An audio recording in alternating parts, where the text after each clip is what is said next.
Sakhi, the House of Kanchi Weaves, Telangana, Andhra Pradesh. నమస్తే రమగారు. నమస్తే జయ. రమగారు, పూజ చేసేటప్పుడు మనసు ఒక్కొక్కసారి పరిపరి విధాల ఆలోచిస్తూ ఉంటుందండి. మన శాంతి కోసమే మనం భగవంతుడి దగ్గరికి వెళ్తాం, భక్తితో వెళ్తాం, ప్రతిరోజు పూజ చేసుకుంటాం. కానీ అక్కడ కూర్చున్నా కూడా మనసు లొంగదండి ఒక్కొక్కసారి.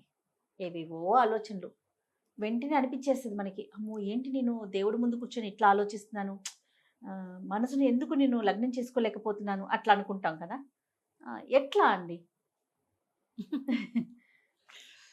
ఫోకస్డ్గా ఉండటం పరిపరి విధాల పోతోందంటే ఏదో కష్టమో ఇబ్బందో తీరందో ఏ రకంగానూ ఆ తీరడానికి అవకాశం లేనిదో అయ్యుండొచ్చు.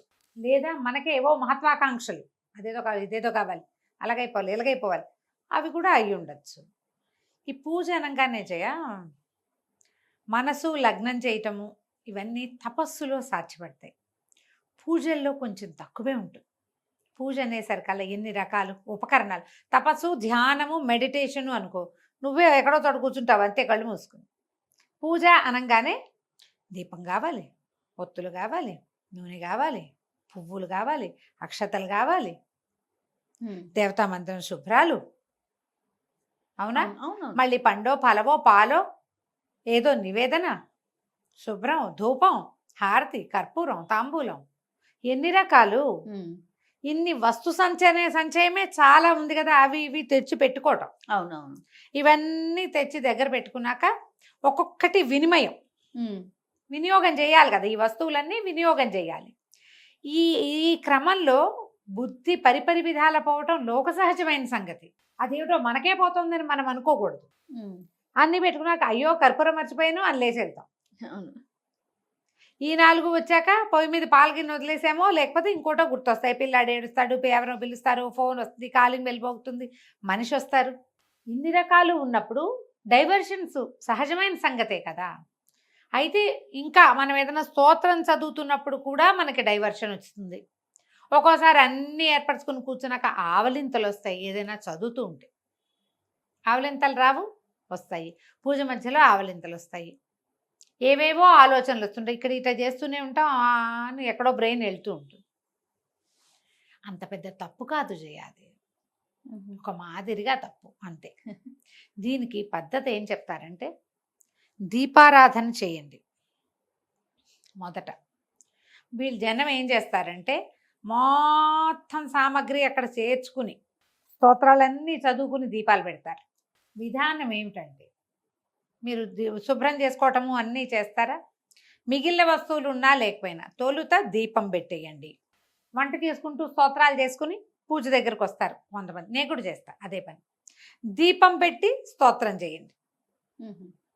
దీపారాధన చేసిన తర్వాత చేస్తే మీకు 70% శ్రద్ధ ఉన్నట్టే. అమెండ్మెంట్ అనుకోవద్దు, దీన్ని సహజంగానే చెప్పబడింది. మన మహాభారతంలో భీష్ముల వారు ధర్మరాజుకు ఉపదేశించిన వాటిలలో ఇది కూడా ఒక ధర్మంగా ఉంది. దీపం మొదట, ఒత్తులు దేంట్లో ఇది వేసేసి ఒత్తులు వేయకుండా మొదట నెయ్యో నూనె మీరు దేంతో చేస్తున్నారో దీపారాధన కుందిలో నూనె నెయ్యితోటి నింపి ఆ పైన ఒత్తులు వేసి, 2 వేస్తారా, 3 ఒత్తులు కలిపి ఒక ఒత్తిగా వేసుకుంటారా, ఒక ఆవొత్తి, ఒక నుంచునే ఒత్తి, ఒక పువ్వొత్తి, ఒక కాడవత్తి వేస్తారా? అవన్నీ మీ ఇళ్లలో ఉండే విధానాలు మీకు అలవాటైనవి.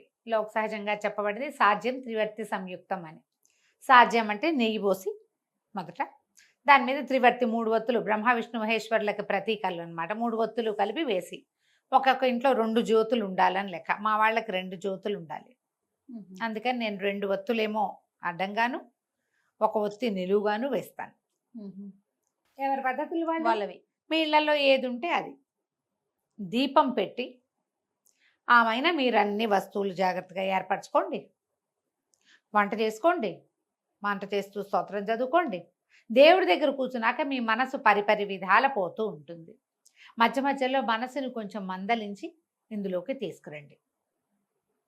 స్తోత్రం ఆపేసి ఆలోచిస్తే వేరే కథ. స్తోత్రం నడుస్తూ ఉండి ఆలోచిస్తున్నప్పుడు పర్వాలేదు, కొంచెం ఆవలింతలు వస్తే చెవి ముట్టుకోండి. కుడి చెవిలోనట దేవతలందరూ కొలువై ఉంటారని ఆవలింతలు వస్తే ఈ చెవి ముట్టుకుంటే ఆ దోషం పోతుందని చెప్తారు. కుడి చెవి ముట్టుకోవాలి, ముట్టుకుంటే ఆ దోషం పోతుంది అని చెప్తారు. ఆవులిచ్చి ఎంతసేపు కుడి చెవి ముట్టుకోమని కాదు, తప్పి తగిలి వస్తే, అదే కదా. తప్పి తగిలి వస్తే. ఇప్పుడు ప్రధానమైనది ఏంటి, ఎంతో కొంత ఒక నమ్మకంతో ఒక విధానాన్ని అవలంబిస్తున్నాం మనం.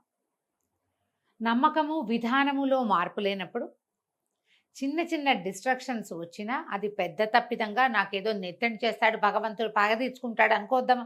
భగవంతుడు ఏమిటి, ఆయన ఏమైనా డానా మన మీద పగ తీర్చుకోవడానికి? అలా ఎందుకు చేస్తాడు? మనుషులకి సహజంగా ఉండే దౌర్బల్యాలని భగవంతుడు క్షమిస్తాడమ్మా.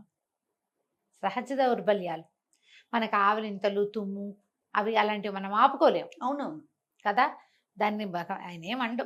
నువ్వు చేయవలసిన విధానం మాత్రం చెయ్యి.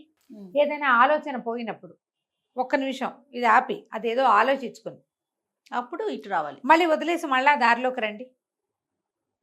చాలా మంది అడుగుతారు, పరిపరి విధాలు పోతుంది, పరిపరి విధాలు పోతుంది. మనం మెడిటేషన్ కూర్చుంటామా, ఓంకారం అదే చేస్తాం.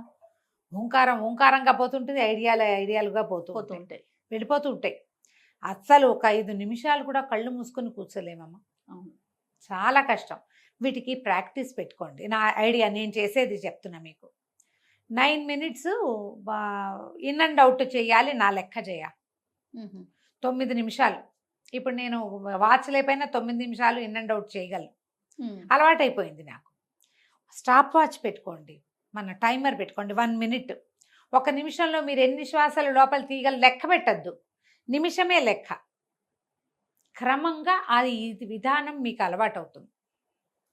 ఆ పూజలో కూర్చున్నప్పుడు కూడా గాఢంగా శ్వాస తీసి వదిలిపెట్టండి. ఎప్పుడైతే మీ మనసు బయటికి పోతుంది అనిపిస్తుందో ఒకసారి ఇన్ ఫుల్గా పూర్తిగా మంచి గాఢమైన శ్వాస తీసుకుని వదిలిపెట్టండి.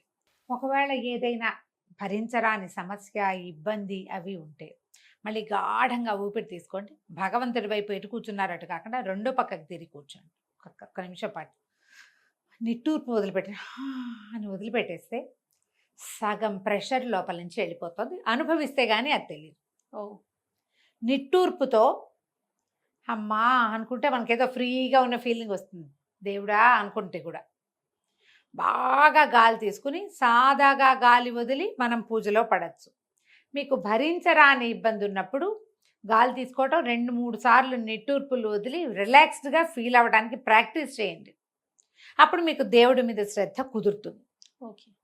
కుదురుతుంది డెఫినెట్గా. ఒకవేళ అలా కూడా సాగట్లేదు, ఈ స్తోత్రం ఆపేసి ఒక 5 times ఒట్టిగా ఓంకారం చేయండి. గాఢంగా శ్వాస తీసుకోవటం, లెంగ్ది ఓంకారం, అది కూడా పనిచేస్తుంది. ఆ పూజ కాస్త ముగించి మీరు ఏం చేయదలుచుకున్నారో అది చేసుకోండి. ప్రధానమైంది ఇలా అవటం వల్ల అదేదో అవుతుందని ఇలాంటి భావాల్లోకి వెళ్ళొద్దు. ఇలాంటి నెగిటివ్ థాట్స్, మనకి ఏదో సమస్య ఉండే కదా ఆలోచనలు వస్తున్నాయి, నెగిటివ్గా ఏదో కొంప కూడా మునిగిపోతుందేమో, దేవుడు కూడా కోపం వస్తుందేమో, ఇలాంటి భావాలు వచ్చినాయంటే మీ తాలూకు స్ట్రెస్ లెవెల్స్ ఇంకా పెరిగిపోతాయి. దానివల్ల మీరు ఇంకా కొంచెం అశ్రద్ధ అయిపోతారు దేవుడి విషయంలో కదా. దాన్ని పెంచుకోవద్దు. ఏమీ అవదు. మన్ని పుట్టించింది భగవంతుడు, ఆయన పట్ల శ్రద్ధగా ఉండటం మన బాధ్యత. అంతే.